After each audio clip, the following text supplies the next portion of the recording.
Yo, welcome back. We are in the thick of season 4, the mixed table. Sitting down today, we got Vonta with us. What it do? It's a rainy day in Riverdale. Tyrone, talk to these people.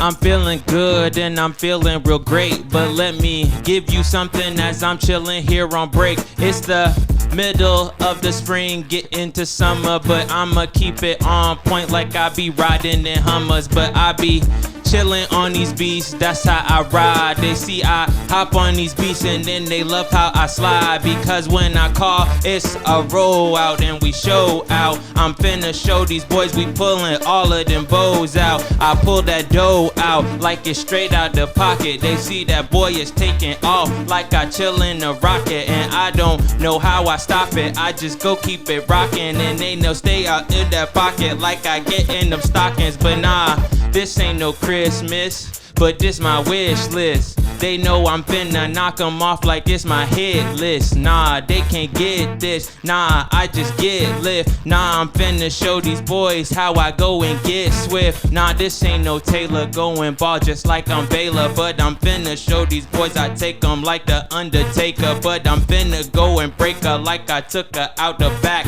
Then I hop right on the track and show them how I go attack. And then I'm with all my homies and we roll out. Now I'm finna show these boys how I go up now, and I'm just going up now. I run up the scope now, and these boys don't know how I got all this dope now. We had to roll out like this shit was 2004. They asked me how many I want, I told them 2,000 more. Woo! I had to go and kick it in, you know I'm inside your door. I put my feet up on your couch and then I wipe on the floor. Hey. You know I'm stepping, I'm rapping, you know I'm going crazy. It's Young Seppi, your baby. I had to go and get it, yeah, I'm going in. Yeah, I'm with my friends, you know we're rapping. Yeah, we're going too hard, we're like a turtle. Yeah, we're snapping. Hey, hey, hey, that's how we do it. We hop up on these beats and then we make it real fluid. No, we ain't going stupid cause they know we be too scarred. Now let's get this episode up ready to start. Hey, oh, the wrong sound,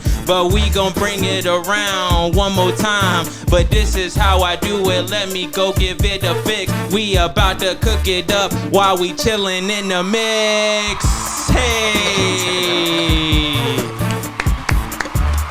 hey, welcome ladies and gentlemen to the mix table. I am your host, Tyrone Shivers. Across from me, oh please, you're too kind. Across from me, I have my best friend, my producer, my best friend, my DJ, Mr. Young Seppi himself, Joseph Middledorf. Hello to all the beautiful people out there joining us today. I say this every single episode and I've never lied yet. We got a good one for you today. And right here by my side, we have our special guest today for his first interview, right here exclusively for the mix table, Mr. Vonta. What up, y'all? Hey, I'm excited to be here, man. That was a beautiful introduction, man. Like y'all, that was really nice, man. That shit's fine. That was good, man. That was really good, man. I'm proud of us on that one. Yeah. Give yourself a round of applause. Oh, thank you. Please, That's hard. Please. All right, Vonta, my man, thank you so much for coming by, man. This has been a production in the making, for sure. But you know, we're finally here. The elements tried so hard to make it stop, but we said we're gonna keep it pushing, and here you are today. But like I said, I've given you the introduction, but for the people out there who don't know who you are, tell them who you are and what it is that you do. What's going on, y'all? My name is Vonta. I'm 27 years old. I'm from Atlanta, Georgia. I'm a part of the collective House 9. I do a lot of different things. I'm a jack of all trades, but I mainly make music. I'm a music artist. I write music. I produce music. I engineer myself and others. Anything I gotta do to get a job done, what I do. That's what I like to hear. And yes, like you said, you are an artist, and that is how I first was discovered you. It was through a friend of the show, Jelani Imani. Sure. And I think the first song I heard from you was this song you had called Picky. Yeah, Picky. And I remember reaching out, and I was a little worried because I didn't know who you were, and I was just like, I remember hearing the song, and I was like, damn, I have like this really cool idea for a music video. and I was just like, this would be so hard. And I was telling Jelani about it, and he was like, tell Vonta about it. Yeah. And I was like, what is he was like, nah, he'll be fine. Like, just tell him the idea. And so I sent him, it was like this whole like NWO wrestling video thing, which could still happen at any point if there's any financiers out there who want to make it. No, but facts. But you responded back immediately, and you were like, yo, like, this is a dope idea, bro. Like, this is fire, this, that, and this. Like, unfortunately, we're not shooting a video right now, but like, if we ever do, like, I got you. And from there, I was like, damn, Jelani was right. He is a nice guy. Facts, man. He is a genuine guy. And then from there, I just started seeing you out at all the shows. We started connecting, and yeah, and then here we are today. And yeah, I don't know. I guess just from your perspective, I guess, you know, what has been your first introduction like to me? What was it like when you first met me? One, I'm always like pretty flattered by people who like just are so moved by like, I guess, what I'm doing, that like it inspires them to kind of like want to help me. So like, I'm a person that's always doing stuff for people. You feel me? Like, so when somebody is like trying to help me, I kind of don't know how to respond to it. You know what I'm saying? Just because it's so like, it's not the norm for me. But I really mean it. Like, it really means a lot to me. You know what I'm saying? So like, I always kind of look at things like that as like, you know, the universe sending me people. So I always try to just like appreciate it and like take it for what it is. You know what I mean? And yeah, you, man, like from following you on social media and stuff like that, I always thought you was just like a very intelligent guy. Like, you know what I'm saying? Just seeing how you talk about, you know, things and like giving your perspectives on certain topics going on in the world and, you know, music, whatever going on, you know what I mean? I always thought like, man, this man interesting. Like, you know what I'm saying? Like, whatever you trying to do, like, you feel me? Like, I get a good spirit from him, you know what I'm saying? So like, you know, I definitely should connect with him, you know, and everything. And I know you were doing, I can't remember what it was before this show, but you were going around, you know what I'm saying, actually interviewing people live at like events and everything like that. And I just thought that was really cool because like in the scene, like there was, in a way, there was nobody really documenting those moments for real, you know what I mean? So I was hoping that like, you know, people would really like appreciate that you were doing that, you know what I mean? Mm-hmm. And yeah, like I just had a lot of respect for like what you was doing, bro. You know what I'm saying? I always kept my eye on you. You always seem like just like a good spirited guy. I appreciate that. For sure. Well, now that you've got my head all big, now I feel good we can continue on with this interview. It's funny you said though that like you're used to like, you like to help people. You like to be like get things done for people, and you don't really know how to deal with like the flip of that. Yeah. And I'd never realized it until you said it, but I don't know. I relate to that a lot, that I would make myself useful. That's how I found my way to get into rooms when I first got started. It was like, just be the guy that is useful. And it's weird. Like, I have a really hard time accepting help now because I'm not comfortable with that end of the dynamic. I'm always the helper. And that's interesting. Like, nah, definitely. Like, I think like at a certain point, it's a thing that can hurt you at a time, because like you kind of start if you let it go on too long, or like you make it too much of a habit, it could you could be hurting yourself and not even know it. You know what I mean? And like keeping yourself, like subconsciously, you could be holding yourself back from opportunities, you know what I mean, that were meant for you. You know what I mean? Absolutely. Like, because I was like, you know, be helpful and then just sort of like stay out of sight, stay out of the way, like don't make too much. And I realized that I was like, I was just getting called because they knew I would haul equipment for free, or I would do like, I was just a helpful person. Nah, definitely. And but they didn't know me. Yeah, you know what I mean? And that's like, an older homie of mine, he like used to tell us like, man, this is the time to not be humble, man. You gotta put this shit in their face, like, you know what I'm saying? Can I curse? Oh yeah. You gotta put this shit in their face, you know what I'm saying? And you know, like I kind of am a person who, like I said, I like helping people, and sometimes like I've struggled with like kind of being in the limelight, or like not even being in the limelight, but just like embracing it, like forcefully, you know what I'm saying? Like kind of it simultaneously landing on me, you know, that is what it is, but like kind of just stepping out, letting my ego shine a little bit, you know what I'm saying? That kind of is an uncomfortable thing for me, because I don't know, like I just feel like I can be impactful without having to like give any extra energy to a situation. You know what I'm saying? Like, I know my values. I know how I can make how useful I am in many different ways, and you know what I'm saying, like I can adapt to a lot of situations. So me just knowing myself and what I am capable of, it has a certain confidence that I like wear and exude on the inside of me rather than the outside of me.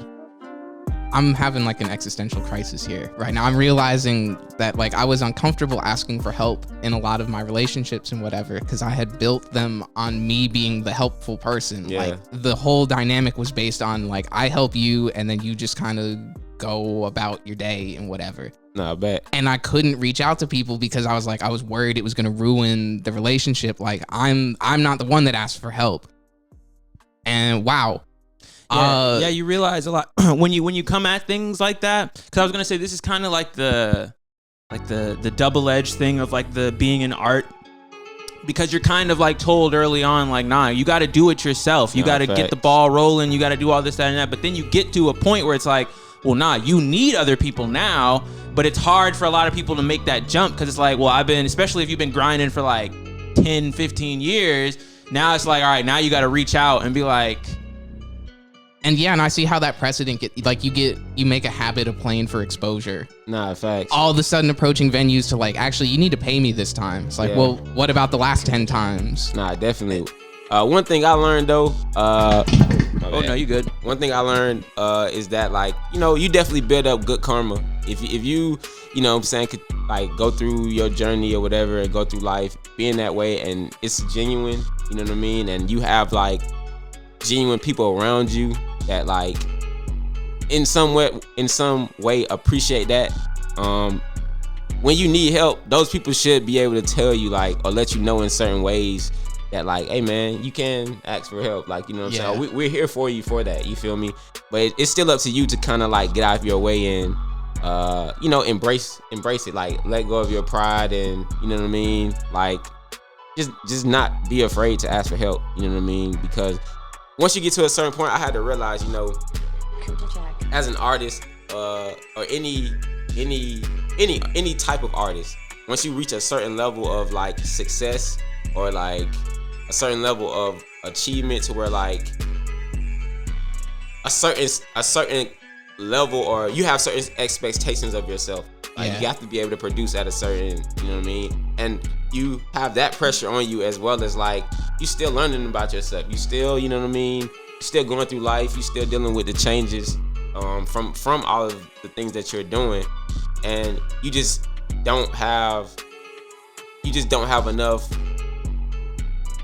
I would say time, but just also like mental capacity to be able to like do every single thing. You know what I'm saying? You would literally drain yourself. And the more that I do myself, the more I realize like how impossible it is. Like I'll take on, we've started like we edit all of these videos and like so now I edit my music videos and I'm like, okay, like I'm an okay editor. Like I'll make a video that doesn't look like shit, but I'm like, damn, if I really want to do this right, like I need somebody they live and breathe video editing. Yeah. When I started working with the sound engineer I'm working with now, like his like how he likes to spend his time is sitting with a track and spending 50 hours like clicking and changing things and getting it perfect. That's not me. I don't have time. Like nobody has time unless that's their dedicated thing to do that. And bringing people in, it's scary.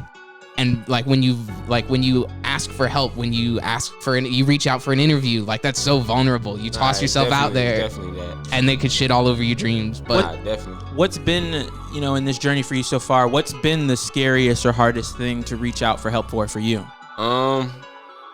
Honestly, like just getting like finding good people to like talented people to like mix my music. That's like been the hardest thing, believe it or not, because like I can do, like I said, like I have plenty of people I can go to for production. I have plenty of people I can go to like I can record myself. You know what I'm saying, and stuff like that. So when it comes once all of those I's are dotted and those T's are crossed, like when it's finally time to like just just get the song over the last hump. Like that is the most pivotal part of it, because like that affects like how it's gonna be perceived by everybody. Because like a person, your song could be really good, but people can miss the point of your song if it's not able to be heard the right way. True. You know what I mean? So like for me, that stage of it is just very important. And engineers are very, I feel like a lot of engineers know that, and they, have a lot of pride in their abilities to do that. And yeah, it's just always hard to like find the right person to mix it. I feel like the engineers, though, oftentimes are the people in the industry that like know their worth the best. Nah, definitely. They're like, I know your song is gonna sound like shit if you don't come to me or somebody that does what I do. Like, I'm not in this I'm not trying to become this world famous engineer. I'm doing this because I fucking love engineering. So pay me or get the fuck out. Nah, definitely. I also think though it is important for the artist to know what they want to sound like. Because very true. A lot of engineers, you know what I'm saying, like they know how, like engineering is kind of just like anything else, everybody has their own process to get the same type of results, you know what I'm saying, or get similar results. And as an engineer, you know what I'm saying, you're catering, you can have your own processes, but at the same time, like you're catering to the artist at the same time. Like it's still their art, you know what I'm saying, you're helping them make their art. And sometimes like if I'm working with an engineer, I don't know anything about engineering, and me being in the artist seat and kind of being the visionary of it all, if I'm controlling, if everybody is like just a part of my team to make this one art project, like I have to be able to delegate, communicate like the idea to everybody, you know what I mean? And then once I communicate it to them, I have to have enough respect and trust in them to like step back and like, all right, if I'm telling you how I want it, but I don't know what it necessarily takes to get it like this. So like I'm gonna trust that if I'm telling you a way that is incorrect, or I'm not completely, you can tell that I'm slightly ignorant to the fact of how I'm doing it. Yeah, tell me like, all right, yeah, I want it to sound bright, or I want it to sound underwater, or like don't be afraid to tell me, like, you know what I'm saying, because that's gonna only make me trust you more. Because it's like, all right, you aren't just complying with what I'm trying to do, because like, you're working for me, you know what I'm saying, like you really care. You're creating with me. Yeah, you're creating with me, and that's like. So are you usually in the room like when all the mixing and stuff gets done? If I'm not in the room I would like to always be, you know what I mean? But if I'm not in the room, like I'm trying to be on FaceTime and like right there with it, or like even some engineers, like they have like the little what is it, like where you can like share the desktop and I can listen in live. You know what I'm saying? Like on the session while he's mixing it and stuff. So like, yeah, I like to have my hands on every piece of the process, you know what I'm saying? But like I said, I still respect everybody who plays a part in the process to like do their part, you know what I mean? Like I don't want to step on nobody's toes. And there's a reason I went and brought you, like you are the engineer, like I brought you in for your perspective, and if I'm gonna talk over it every single time, like shit, I could just do this myself or run it through like the SoundCloud mastering thing, or definitely. Yeah. Even like this show, like I would never come on here and feel like I know like how to work this board and everything. Like that's why I asked you, like you tell me what's going on. You feel me? Because I'm learning as I get older. There's value in just being an expert in something. Like we were talking earlier about how I work around a lot of high schools and stuff. One of the things I always try to tell them is because, especially when you're young, but a lot of us get caught up in this thing where you feel like you have to be good at these 3 things and you have to be good at all of them. Like you can't, you got to learn how to be everywhere. But it's also not a problem to just be really good at one thing. Every time somebody needs some cello on something, they call up Yo-Yo Ma. Like he's the cello guy. Nobody cares that he doesn't play the bassoon or mix his fucking music. Like he's the cello guy. You need cello, you go to Yo-Yo Ma. So I think that's kind of to what you're saying. Like a lot of people, 'cause it's funny. I was gonna say like I follow this guy on Instagram. He's an engineer, but like he carries himself like a rapper. Like he posts and like talk shit as if he's a rapper. But I'm like, but like you say, like he's got in his mind, he's like, yeah, without me, you're not getting the sound, you're not sounding like how you think you want to sound, so I might as well be as cocky as the rapper. So I'm like, hey, more power to you. And I'm sure that confidence is like getting him looked at and getting people inquiring about his skills, like trying to see if he really what he say. And as long as you can back it up, like talk your shit. Yeah. Again, that what we saw we were at the Atlanta Streetwear Market last weekend. The people that we talked to were the ones that came up to us and were like, yo, we've got this cool shit, like you need to come in. Like they were out in the aisles bringing people into the booths. Yeah. The people that were sitting, they had cool shit, but like the people that were sitting there with a cool booth and were just sitting there on their phone, like trying to let the work speak for themselves. Yeah. We didn't really, it didn't stand out. It didn't. Yeah. No, I get it. But once again, that goes back to that flip side, because you have to push, my shit's dope, my shit's fire. But then at the same time, yo, can you help me out with this? Can you can you do this? So it's a very intricate dance, because I was talking about this with Jelani actually, and there's an artist we know, and he does a lot of the why aren't you guys listening to me? You guys should be messing with me, like I'm the hottest, this, that, and this, or blah, blah, blah. But it's from a place of like bitterness. Yeah. And it's like, we're like, I understand, like everybody understands right now who's an artist, like what you're going through. But unfortunately, you kind of got to just eat it or like lean into it. Like you can't. They were like, if J. Cole went around saying like, oh, all these little kids are just making fun of me, like, can you guys stop? Like, it's hurting my feelings. Like, it wouldn't have really worked. Like, he just had to own it. He's like, yeah, I'm the old dude, but I'm the fiest old dude ever. So, I don't know. Like I said, it's an interesting dance to the whole thing of being an artist. But back to you though, just from listening to you talk though, you've definitely, it sounds like, you've put your work in, you've understood a little bit of how this whole creative process works as far as music. So I wanted to ask you, first of all, how long have you been making music? I started writing songs when I was 11. And then I didn't start recording until I was 15. What made you want to start making music?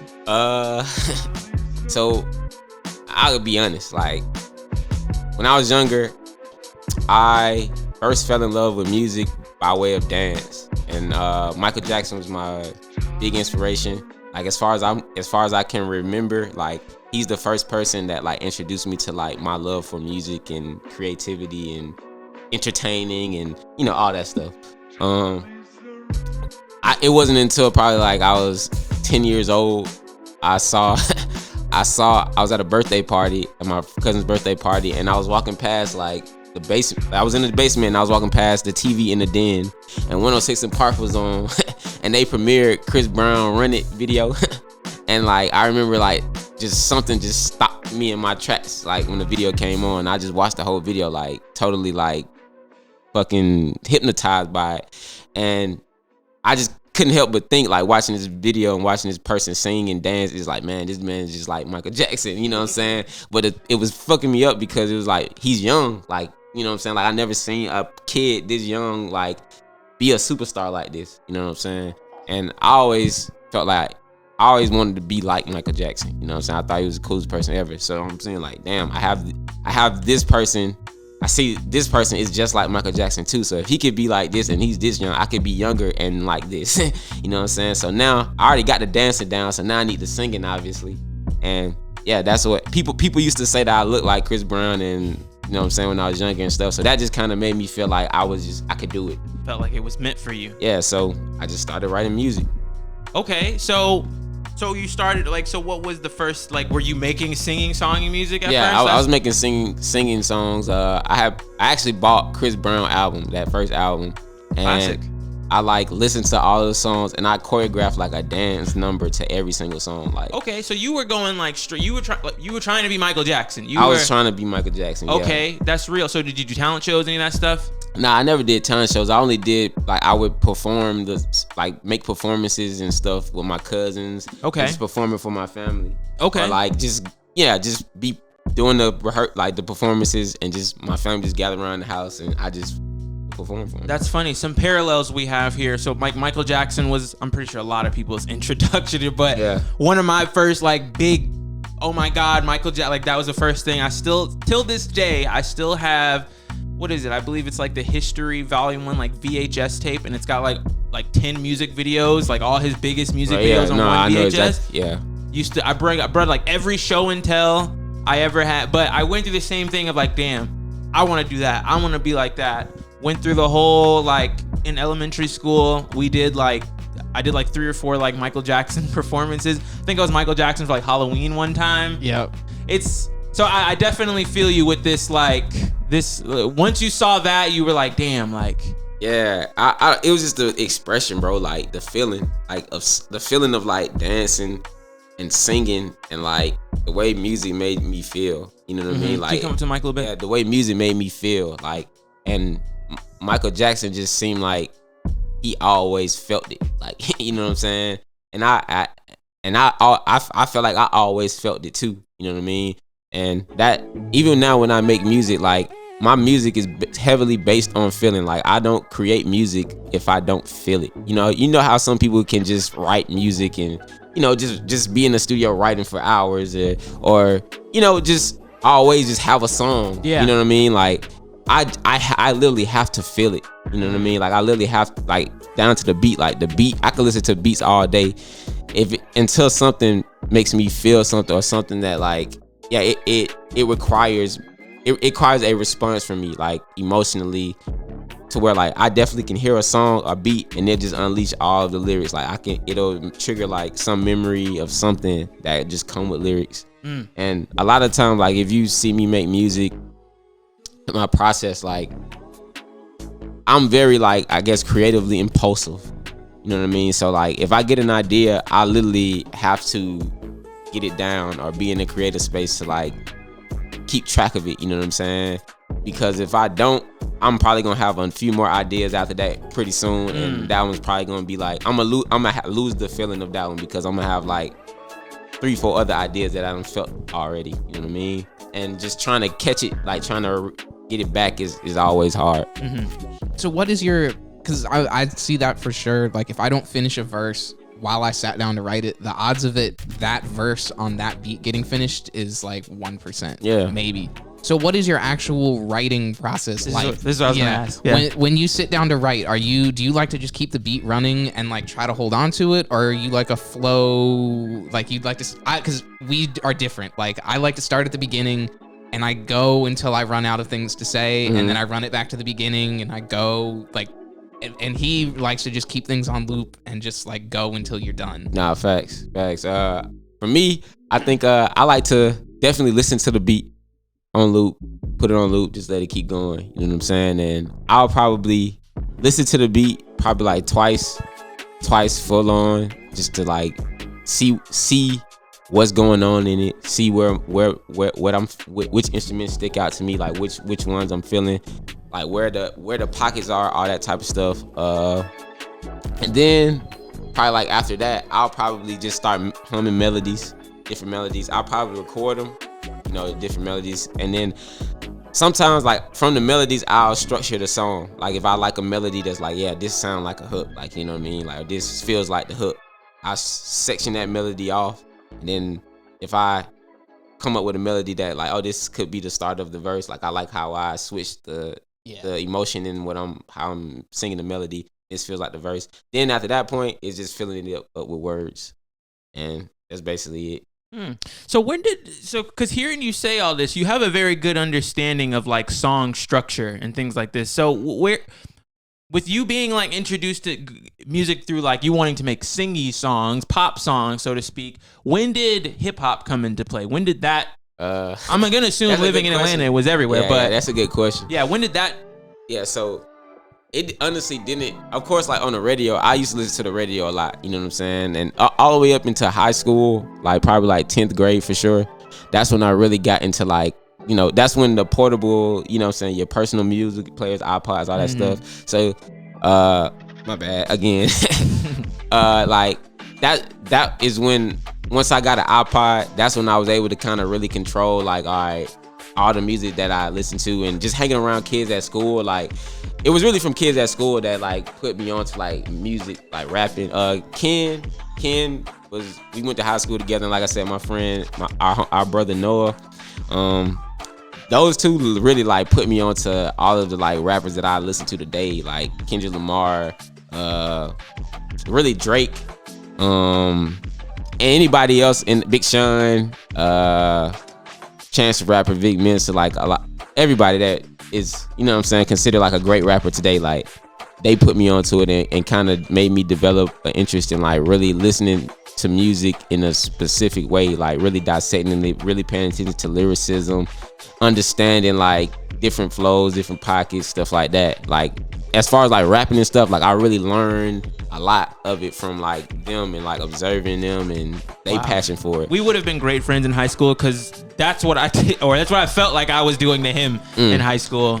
And I find like it's really interesting because like you said, you started with Michael, like watching people like what they started creating at first. Like I was on Twitter yesterday and I saw Ryan Reynolds doing like he was singing like a Jodeci song on Mickey Mouse, on the Mickey Him Mouse and Justin Club. Timberlake. Yeah, like and just seeing like where people start and where they end up and the road on how they got there. Like this shit's so fascinating to me.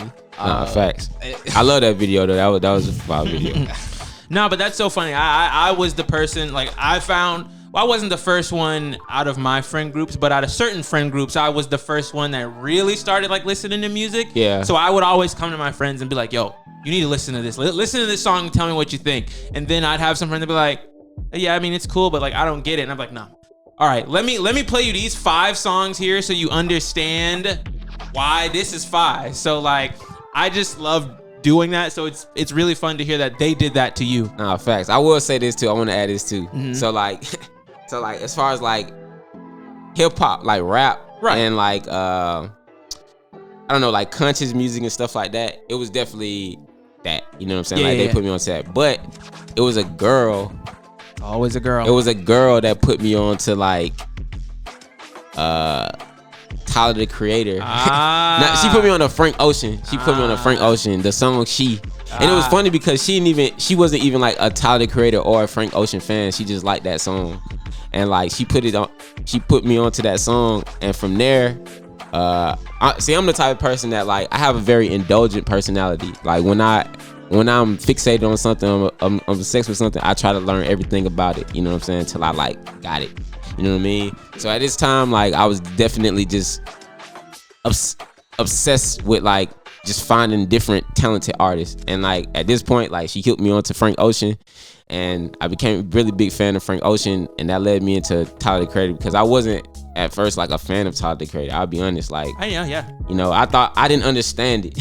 You know what I'm saying? Like I didn't understand it at all. And then like once I just really listened to it and I don't know, like just saw it for what it was and what he was trying to do and what like our future and everything stood for, I developed a respect for it and the whole DIY like mindset that Tyler the Creator had, and that's honestly where like I got inspired to, you know, be able to like just have the attitude of like do as much as you can, you know what I'm saying, like, or just not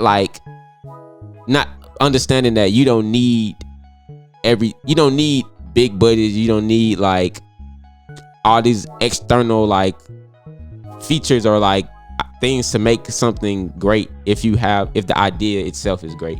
You know what I mean? Like once you have the vision for it, you can really how to do it is also part of the vision. You know what I'm saying? It's like that's part of you having the vision. So like, you know what I mean? Like nothing is impossible. And just studying him, like he kind of just made a lot of stuff for me, like not things that like having merch and producing your own songs and recording yourself and all that type of stuff. Like I used to think like, man, I need a studio for that. I need like people with a shop and a lot of money and stuff. But nah, like bro, like he really made me understand that like, man, figure it all out. You know what I'm saying? Like at least try to figure it all out first. And the fun is in that, you know what I'm saying? Because like not only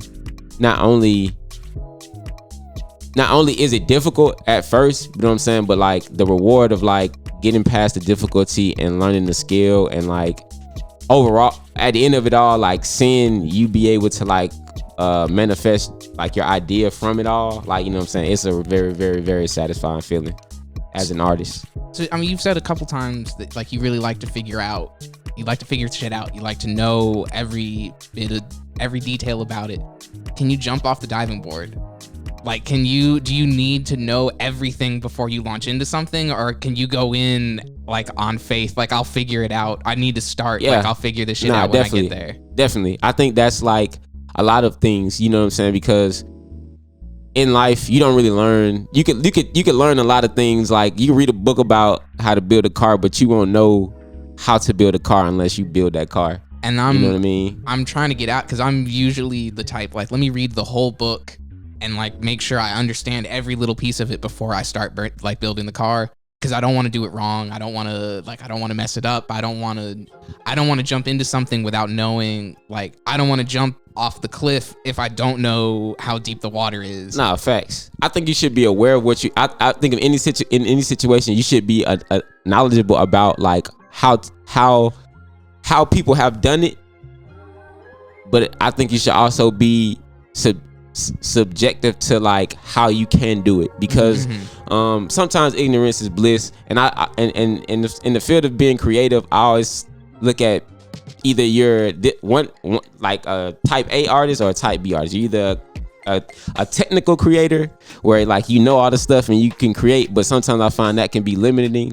And then like you're like the artist who kind of is unorthodox and kind of like you just go in and put shit together and splatter paint on the wall till it like forms the image that you know what I'm saying, till you start hanging it. And I'm that type of person, you know what I'm saying? I feel the difference is like a master architect or whatever. Yeah. Like versus like, or like an architect versus a builder. Yeah. Like, I can follow any plan you put in front of me, but I'm not the one that makes the plan, versus the person that is like, I don't give a shit if no building has ever looked like this before. Like, I'm gonna build an arch. Like, fuck it. And I was gonna say, I think what a good part of, at least is to what you're saying, I don't necessarily want to say the fear of failure, but maybe the perception of failure. Yeah. Because, you know, or the fear of the perception of there you failure. go. Like, because the technical guy would probably look at the abstract guy and be like, that's not how you do that. Like, that's not right. So he wouldn't want to do those things because he would feel like that's just not how you do it. It would be a failure, so to speak.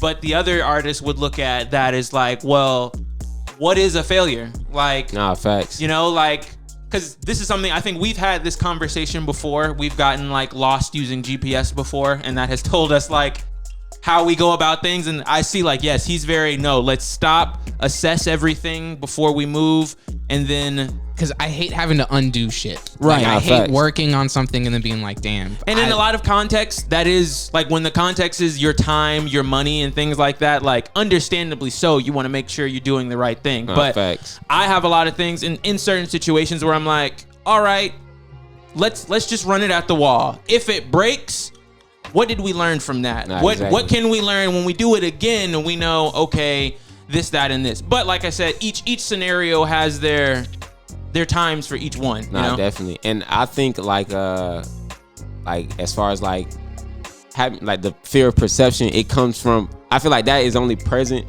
when like you're creating in comparison to something.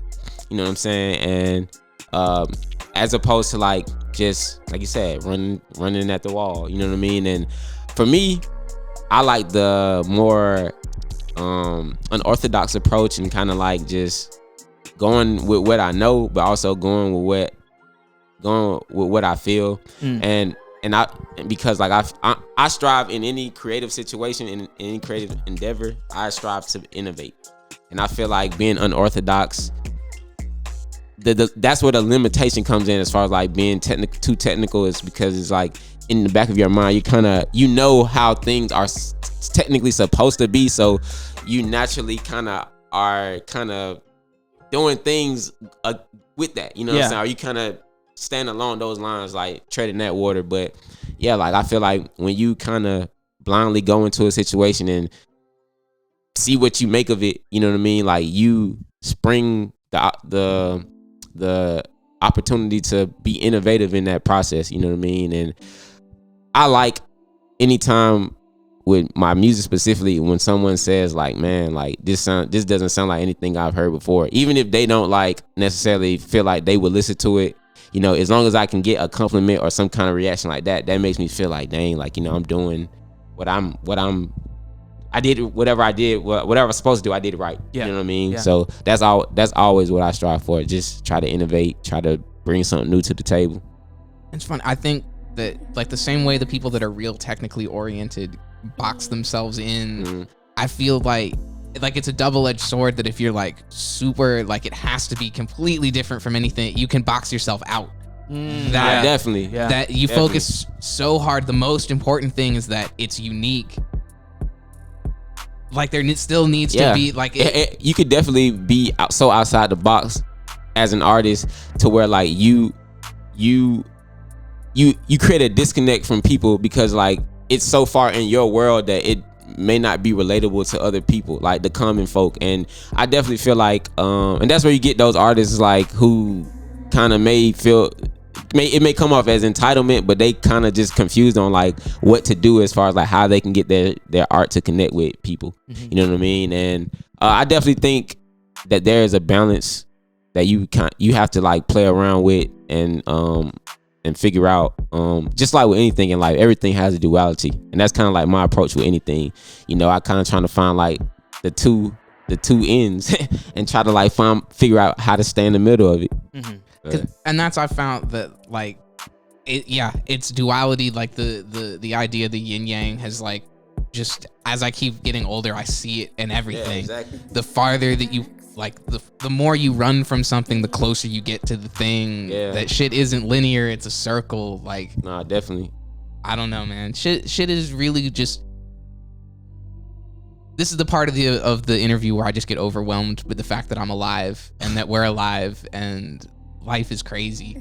Honestly, bro, like nobody could ever explain to you as a kid like just how crazy and sporadic and random and exciting and sad and and how many times you're gonna you know what I'm saying, like how many times you're gonna be wrong when you feel like I know how things go, I know what life is, I know like, and it's just again and again you find out there's another way to look at it, there's another way to approach it. Like bro, it's like every step, like people kind of project or kind of make you think like life is just this straight and narrow path, but it's like literally every step has a million different directions you can take that, you know what I'm saying, you can go from each step. And it's like, you know, you kind of gotta think about all those steps. At the same time, you kind of gotta just trust that you making the right step at the same time. Like you can't really think about all the steps, because if you think about all the steps, it's just like you said, overwhelming. You feel me? And I don't know, like it's something that I feel like people can't really. Anybody can act like they figured it out, but like the way life is, man, you just never know. And the best way for me, I feel like, is kind of just to enjoy whatever step you take. Yeah. You know what I mean? Like, just try to find the best way to embrace it. Like, oh, I took that step. I don't know if it's the right step, but I took it. So, like, I'm just roll with it. You know what I mean? We're going to look around and see where we ended up. Yeah, exactly. And just, like, not getting in your own way. You overthink it. You think about each step of the process. All of a sudden, it becomes impossible to do.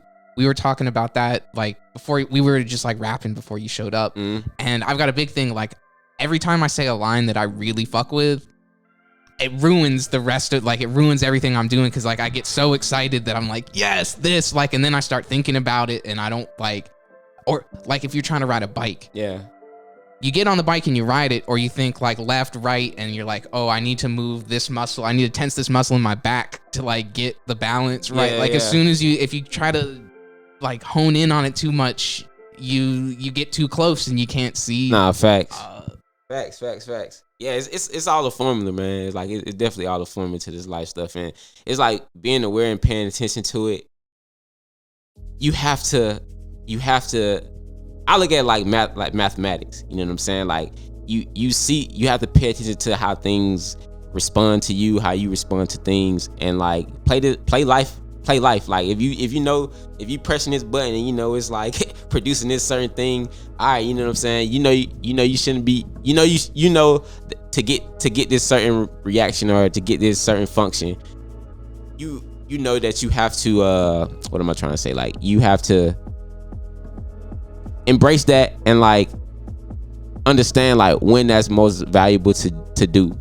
You know what I'm saying? At whatever point. You can't be pressing that button all the time. You know what I'm saying? Because at that point, you just probably wasting the function. You know what I'm saying? At a time where you don't really need to be dealing with it. And you can't listen, like you said earlier, you can't compare yourself to what other people are doing. You can't create your content like for other people, because at the end of the day, like, people lie. Nah, facts. People lie all the time. You Facts. watch the like insecure people pretend to be confident, the flip, like any version of it. People are lying every day. And if you're basing your shit off something that they're not even doing, like they're doing the opposite of what you think they're doing, and if you do what they're doing, now you're fucked. Because, like, I don't know. Nah, definitely. I think, like, with that, I always go by this quote, and this is how I, like, just keep from ever doing that. I have made myself believe that, like, people don't know what they like until they like it. You know what I'm saying? Like, and as far as, like, creating, I always, like, tell myself that over and over and over and over and over again, because it's true. People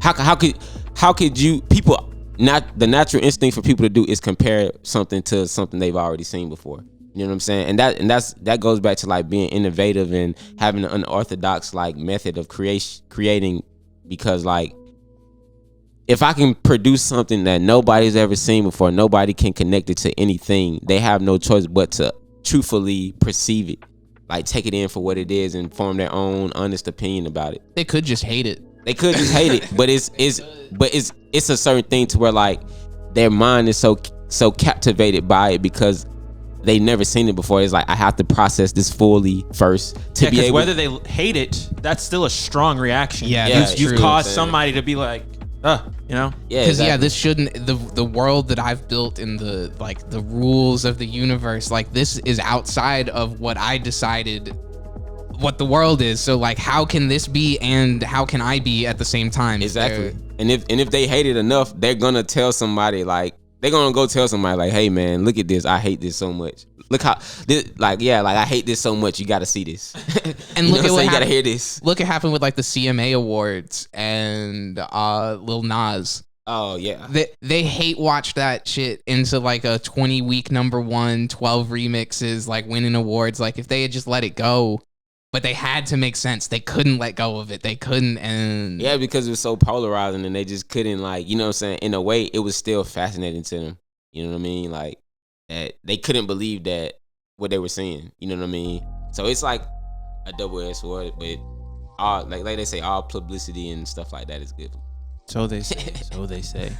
All right, Vonta. One of the last things I wanted to ask you about, I wanted to ask you a little bit about family. I wanted to ask you, because we were talking a little bit before, you know, you were saying you got, you know, little nephews or younger nephews that look up to you, or just, you know, younger family members in general who come to you, ask you about things like that. And I know you come from a musical family and things like that. So I just wanted to ask you, as far as, like, when it comes to your music making process or your dreams and aspirations, how does family play a role in that for you? For one, family plays a big role in just who I am in general.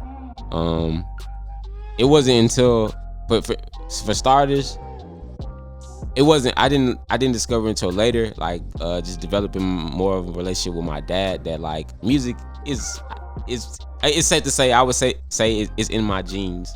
You know what I'm saying? Like, you know, of course, I have brothers that are successful music artists and everything, but a lot of people don't know, like, we have a sister that also, like, sings and songwrites too. And a lot of people don't know also that, like, I'm actually related to Killer Mike. Really? Yeah, like, wow. Yeah, like, he's like a cousin of mine. And we were rapping on a Killer Mike beat, like, yeah, before you pulled up. That's crazy. My last name is Render. Like, my name is Vonta Render. If you look up his name is Michael Render. Oh wow. Yeah. So that was some news to me. I recently learned that too. So shout out, cuz. But my family, as far as, like, me, growing up, I didn't really realize I had a big family. I'm like one of 5 kids on my mom's side, and then I have, like, siblings on my dad's side too, and just cousins and aunties and uncles, and gathering.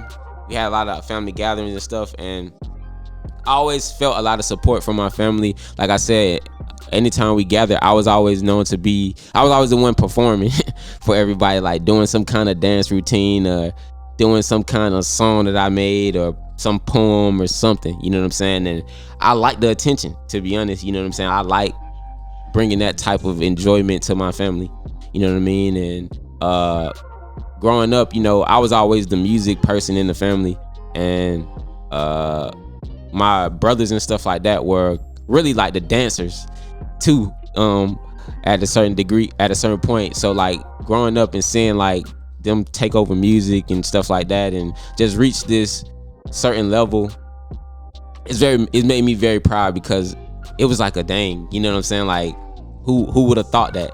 But also on the back end of it, for me, when I look at it, it's definitely reassurance to me that, like, you know, I am a part of this legacy, you know what I'm saying? And it's just more inspiration and more encouragement for me and more motivation for me to keep on my journey, because like I said, it's reassuring that like I can get to where I'm going to. Like I got everything that I need in me to get to where I'm going to. And like I told you before, as far as like my nephews and everything, like they definitely think I'm cool, and like, you know what I'm saying, like just fascinating and everything that I'm tied into. And I definitely just put a lot of pride in being somebody that they could look up to, and being a person in my family to change to like trajectory and like, you know, the family curse or whatever you want to call it, like being the one to break that and really like add some legacy to my family name. You know what I'm saying? I feel like my family growing up, they sacrificed a lot of things for me to be able to feel free, to be able to like be myself, you know what I'm saying, unapologetically, and supported me on every decision that I made, if it was not going to school to pursue music, or if it was actually spending money when I needed on something that may seem more responsible than actually something that I needed to spend money on. Just never making me feel bad about it, and like always kind of encouraging me to stay focused and, you know, just keep doing what I'm doing, you know what I mean? And them teaching me values that like I was able to develop into my friend group, you know what I'm saying? Like my collective House 9, like me creating that with like Ken and Noah, and like before we actually became like a whole thing, like these are my friends, you know what I'm saying, staying with me, living with me, you know what I'm saying? Like my family take care of them, their family take care of me, and them like really just my family really just bringing them in and making them feel a part of something bigger. And I feel like that those values transcended over into like our friendship and like the whole vibe of like the House 9, and making people feel welcome and comfortable when they're around us. And yeah, like I feel like that's really why like so many people like gravitate to us, and me specifically, just because like we have that home feel to us, you know what I mean? So like I feel like my family definitely impacted that, being able to like implement that. I feel like I might be a victim of selection bias here. Like all of our guests we talk about have this sort of idea, even the ones whose family might have not supported them, they found the community around them that like lets them just keep going. And I'm happy to hear, and again, this might be the selection bias, that it's just the people that we talk to are doing that, but I hear in general, like people are building community. Like the attitude among artists has switched from look how cool I am, fuck y'all, like whatever. There's still a good bit of that, but like even the attitude is like, come with me, like let's get together, like let's be people. You can't perform, I mean you can perform, but if you don't have an audience, what's happening? Like everybody is together. No, and I just hope that continues. Definitely. I would say this. I believe that everybody that y'all bring on this show is the black sheep of their family. You know what I'm saying? Like, is the one, like I said, like trying to change that family curse, trying to add that legacy to their family name. Like, they're the chosen ones. Everybody that y'all bring on here, everybody.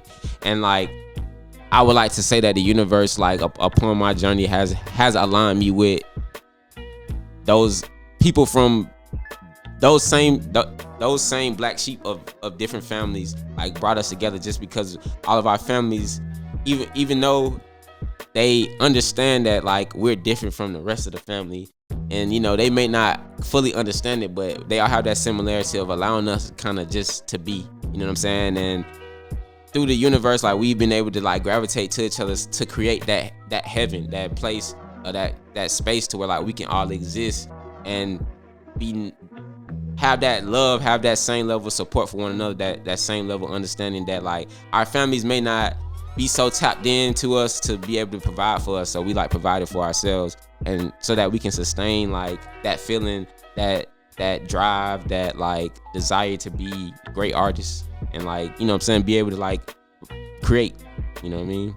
Yeah, that's beautiful. And I think to respond to what you're saying as far as like this, you know, like it may be a bias, but this thing of artists kind of working, I think a lot of artists, you know, just over the years we've learned from our, you know, just stories from the people who have made it, and just kind of what you said earlier, where it's kind of like, you know, the fun is in the journey. I think a lot of people are starting to realize now. It's like, yeah, you probably won't be the next Drake, you won't be Taylor Swift or whatever, but like that doesn't mean you can't enjoy the fruits somewhat of this lifestyle or whatever. Like you can still, I guess what I'm saying is people are understanding now, like the journey is the fun part. Like it's not necessarily trying to make it to the biggest stage and we on blah, blah, blah, blah, but it's like, nah, like people see like, oh no, it's fun to be with your friends, figure this shit out. Then when we do finally get it, it's like, dang, we up here with all the people who were here from the beginning, you know? Yeah. They made an Oregon Trail video game, but there is no Oregon,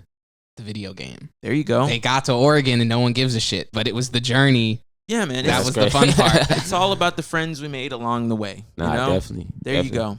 I don't really have anything else I want to ask you, Vonta. Joe, you got anything? No, how are we doing on time? We're at 56. Perfect. Cool. Okay. Let's wrap it up. So we're going to bookend this here. So like you saw at the beginning, you know, we did the little freestyle to warm things up. So to wrap it up, we're going to go the same way, but I'm going to need a little bit of help from you. Okay. So I need, based on the conversation we have here today, I want you to give me 3 words, topics, concepts, or whatever that you feel describe what we've been talking about here today.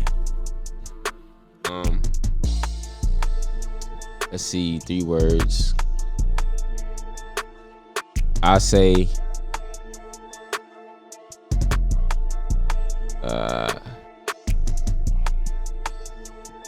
not being humble. Okay. Not being humble. Not being humble. Putting that shit in people's face. Okay. Embracing yourself. Embracing yourself. And the power of community. The power of community. Okay. And I say that because we talked about family last, and family is just another form of a community. Your friend group is another form of a community, and like you said, like a lot of people feel like you have to do certain things alone, and that's just not how the way the world works. You know, there's billions of people on the earth. If we were meant to do everything alone, it wouldn't be billions of people on earth. And yeah, like, I just feel like a lot of people just take that for granted, and yeah, you just need people, man. So don't like be in your own way. When people show you love, like learn how to receive that shit, learn how to give it out. You know what I'm saying? Because that is your biggest asset. That's a lot, but I'm gonna try to incorporate that into the freestyle. Oh, so I'm gonna try though. I'm gonna try.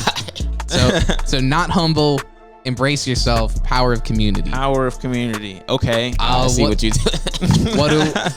What kind of beat are we feeling for this? Hey man, can I pick the beat? Yeah. Go ahead. Hey, for the one time, can you get this man the DJ Yola Wow. How instrumental? funny. Okay, let's do it. Ain't gonna let up. Yeah. If you're not from Atlanta, if you don't know the lyrics to this song, you're not from Atlanta. Let's do it. I'm all for it. Let's do it. Let's see. Instrumental.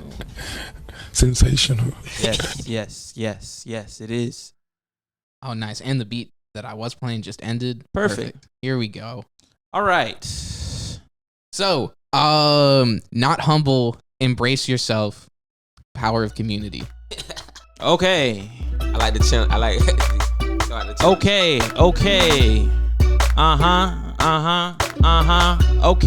Okay. Look, see, I'm a take a old song right off the shelf, and I'ma show you how it when you feeling yourself. That's the kinda like humble, but the opposite. But I be feeling myself. You can rock with this, but if you not, you miss. That's just how I do it. I come in these things, hit you in the heart like Cupid, cause we do it together. That's the unity, and we all come together for the community. That's how we do it, all for the best. Nah, you ain't got to think or to guess, but I'm chilling here. I do it all with my fam, and we about to get on this beat and kill it like damn. How does he do it? How does he make it sound nice? How does he hop on this thing and kill it about twice? I'm thinking about how I close the case, but I'm just thinking about how I need to embrace myself all by my lonely. But instead, I could do this with my homies. We could go ham, opposite of baloney. Now we about to turn up like I'm chilling with Tony. No Montana, we here in Atlanta. We finna show these boys, we watch us step like them sandals. But that's just how we do. I'm chilling here with my crew. Got Vonta here, and we just killed the interview. So let me think some of the things we said. Can you bring it up to me like them tools out the shed? So Hey, okay, I'ma hop in. Okay. I'm hopping. Do it. Let's go. Let's go. Hey, I'm not humble, I'm feeling braggadocious. Okay. Embrace yourself, I brought my bag of dope shit. Hey. I'm going in, you know I had to go it. Hey. I had to fucking do it, you know I had to throw it. You gotta catch it. It takes a team. You know what that is? What's that? That shit's community. Okay. Hey, we're going in. We're chasing after goals. We're getting into the shit and we're filling up the bowls. Yeah, we light it. We fight it. You know we gonna ignite it. We're going real hard. Yeah, we going. Damn. Ooh, hey. Not humble. Embrace yourself, community. Now bring it back. Hey, this ain't no hot dog, but y'all gon' have to catch up. When I hop on these beats, you know I ain't gon' let up, cause I'm feeling like I'm Yola. I drink it just like a soda. I'm feeling just like I'm Yoda. Somebody just log and do the code up. I switch the flow up. I'm sick like I throw up. You down bad, you need to grow up. Damn, I need a hand, please. Chilling with my family. Come and do my thing. Everybody like, damn, he be the GOAT. Just that's when I spoke. I hop on these beats, they know I never choke. So let me go and bring it down right again. I'ma make it like a paper clip. I'm about to bend. Let me think about some words. I'ma bring it to your face like I'm about to serve. I don't chill with bees cause I don't like the bumble. They call me K-Dot cause I don't be feeling humble. Like damn. Okay.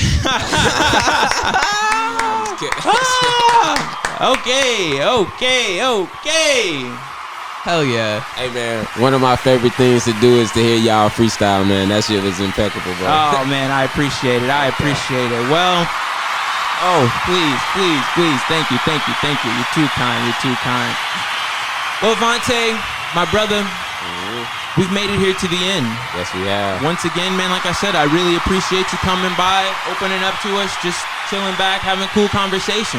Nah, man, I enjoyed it, man. I appreciate y'all for inviting me again. If y'all need me again, like I'm definitely down to do this shit. It was a lot of fun, bro. Oh, hell yeah. Appreciate it, man. Okay, well, the only thing left for you now, for the camera here, let the people know. So we're looking to release this here around like midsummer, June-ish. Okay, cool. So let the people what you got coming up in the upcoming future, where they can find you, your music, your work, and all that good stuff. All right, for sure. So like I'm on Instagram and Twitter. Follow me at Vonta Render, VONTARENDER. YouTube, same thing. I got coming up, I'm dropping the EP at the end of May. It's a 4-song EP. That was my first EP. Just a few good, solid songs. I feel like preluding to like an introduction to me, and I'm also gonna be working on a project that like a full-length like project that I'll release like later on in the year. And yeah, just more music, more collaborations from a lot of artists in the city that we all know and love. A lot of my friends. More music from the 9. And yeah, just more art. That's all. There you go, Joe. You know what time it is. In the description of the video, in the description of the podcast, anywhere you will find a list of all of the beats that you heard today. Every single one. They were really nice, man. Go look them up. They've got BeatStars.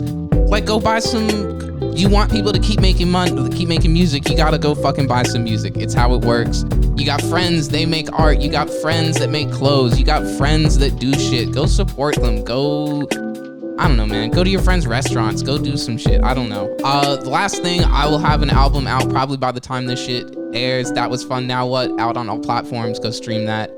Other than that, Tyrone, take them home. All right, ladies and gentlemen. Well, that is going to do it for this episode of The Mix Table. Once again, I want to thank Vonta for coming here, chilling with us. I want to thank Joe for doing what he does on the ones and twos. And more importantly, I want to thank all of you for tuning in, whether you're watching, listening, however you could be here. We're just happy you're here. So tune in next time where I'm going to have somebody else sitting in Vonta's seat and we're going to be mixing it up. Have a good one, ladies and gentlemen.